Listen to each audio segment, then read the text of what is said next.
اللہ الرحمن الرحیم۔ امیر عظیمت مولانا حق نواز جھنگوی شہید رحمۃ اللہ علیہ، سپاہ صحابہ پاکستان کے سرپرست اعلیٰ اور تحفظ ناموس صحابہ کے بے باک نقیب مولانا حق نواز جھنگوی رحمۃ اللہ علیہ 22 فروری 1990 کو جھنگ صدر میں اپنی رہائش گاہ کے دروازے پر سفاک قاتل کی گولیوں کا نشانہ بن کر جام شہادت نوش کر گئے۔ انا للہ و انا الیہ راجعون۔ مولانا شہید رحمۃ اللہ علیہ جامعہ مدنیہ شور کوٹ کے سالانہ جلسہ میں شرکت کے لیے روانگی کی تیاری کر رہے تھے، جہاں انہوں نے رات کی نشست سے خطاب کرنا تھا۔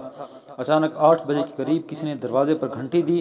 مولانا جھنگوی رحمۃ اللہ علیہ باہر آئے۔ مبینہ طور پر 2 آدمی تھے، جن میں سے ایک نے مولانا سے گفتگو شروع کی، جبکہ دوسرے نے ریوالور سے پے در پے فائر کر دیے۔ مکان کے سامنے ایک گراؤنڈ میں شادی کی ایک تقریب تھی، انہوں نے شور کوٹ جانے سے قبل اس شادی میں بھی شریک ہونا تھا۔ فائرنگ کی آواز سے لوگوں نے سمجھا کہ شادی کی خوشی میں نوجوان فائرنگ کر رہے ہیں۔ یہی اشتباہ حملہ آوروں کے لیے غنیمت ثابت ہوا اور وہ موقع سے بھاگ نکلنے میں کامیاب ہو گئے۔ گولیاں مولانا جھنگوی رحمہ اللہ کے سر، گلے اور پیٹ میں لگیں، وہ وہیں گر گئے۔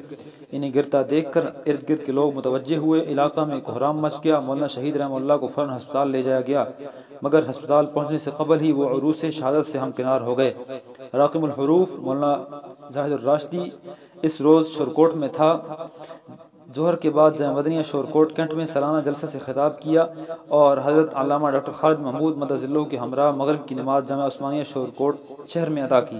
نماز کے بعد جامعہ عثمانیہ کے محتمم مولانا بشیر احمد خاکی صاحب کے ساتھ ان کے دفتر میں بیٹھے تھے کہ مولانا حق نواز جھنگوی کا فون آیا۔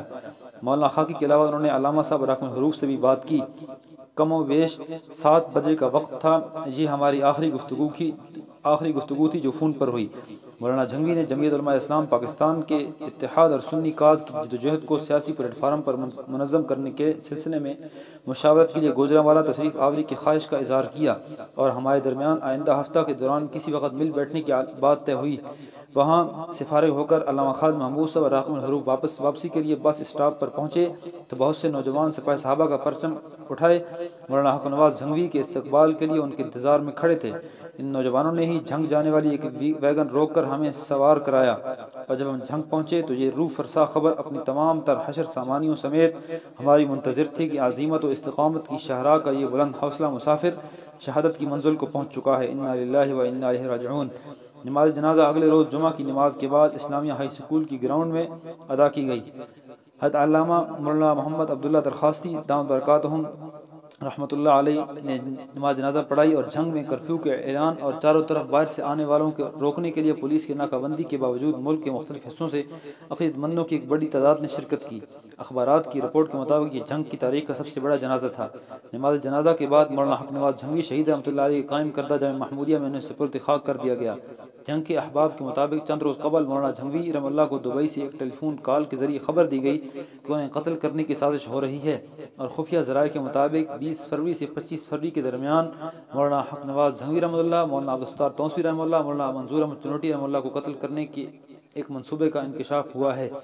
مولانا جھنگوی رحمۃ اللہ نے گزشتہ جمعہ کے خطبہ میں اس بات کا ذکر بھی کر دیا اور انتظامیہ کے نوٹس میں بات آ گئی، لیکن تقدیر کے فیصلوں کو کون ٹال سکتا ہے۔ آج مولانا حق نواز جھنگوی شہید رحمۃ اللہ علیہ ہم میں نہیں ہیں۔ وہ اپنے عظیم مشن کی خاطر جان کا نذرانہ پیش کر کے خالق حقیقی کے حضور سرخرو ہو چکے ہیں، لیکن تحفظ ناموس صحابہ کے جس مقدس مشن کی خاطر انہوں نے محنت اور قربانی اور اثار کی عظیم روایات کو زندہ کیا، وہ مشن زندہ ہے، اور جب تک یہ مشن زندہ ہے مولانا حق نواز جھنگوی کا نام، خدمت اور قربانی کی اثار کی روایات زندہ رہیں گی۔ ہم اس عظیم سانحے پر سپاہ صحابہ کے نوجوانوں، جنگ کے شہریوں، مولانا شہید کے خاندان سے دلی تعزیت کرتے ہیں اور دعا گو ہیں کہ اللہ تعالیٰ مولانا شہید کی درجات بلند فرمائے اور ان کے رفقاء، پسماندگان اور عقیدت مندوں کو صبر و حوصلہ کے ساتھ ان کا مشن جاری رکھنے کی توفیق عطا فرمائے۔ آمین ثم آمین یا رب العالمین۔